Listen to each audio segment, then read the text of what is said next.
ஆர்யாவை நான் காதலிக்கவே இல்லை சொல்கிறார் நடிகை அமலா பால். நடிகை அமலா பால் தமிழ் சினிமா இண்டஸ்ட்ரியில் சிந்து சமவெளி மற்றும் மைனா திரைப்படங்களை ஒரே டைமில் அறிமுகமானாங்க. சமீபத்தில் 30 முன் கற்பனைகள், அது மட்டும் இல்லாமல் காதலில் சொதப்புவது அப்படி திரைப்படங்கள் வந்துச்சு. வேட்டை திரைப்படத்தில் அவங்க ஆர்யா கூட நடிக்கும் போது அவங்களுக்கும் ஆர்யாவுக்கும் காதல் அப்படின்லாம் பத்திரிகைகள் எழுதினாங்க. அதற்கப்புறம் அமலா பாலும் ஆர்யாவும் சண்டை போட்டுக்கிட்டாங்க, 2 பேரும் லைஃப்ல பிரிஞ்சுட்டாங்க அப்படின்னு வந்தியும் வந்துச்சு. இதற்கிடையில் அமலா பால் நாங்கள் 2 பேரும் காதலிக்கவும் இல்லை பிரியவும் இல்லை, ஏன் இப்படி எழுதுறாங்க அப்படி குழப்பத்தில் இருந்தாங்க. இந்த சூழ்நிலையில் நடிகர் ஜெயம் ரவி கூட பூலோகம் திரைப்படத்தை ஜோடியாக நடிக்க அமலா பாலுக்கு ஆஃபர் வந்தபோது இந்த படத்தில் நடிக்க இன்ட்ரெஸ்ட் இல்லாமல் என்னால் நடிக்க முடியாது, கால் ஷீட் இல்லைன்னு போய் சொல்லிட்டாங்க.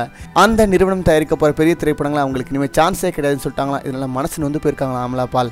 ஆர்யா பிரச்சனை, அதற்கப்புறம் ஜெயம் ரவி படத்தில் பிரச்சனைன்னு பல பிரச்சனைகளை சிக்கி தவிக்கிறாங்களாம். இருந்தாலும் இந்த பிரச்சனைகளிலிருந்து அமலா பால் விடுபட இந்தியா இன்ட்ராக்ட் சார்பாக நம்மளோட ஆறுதல் மற்றும் வாழ்த்துக்களை தெரிவிச்சுக்கலாம்.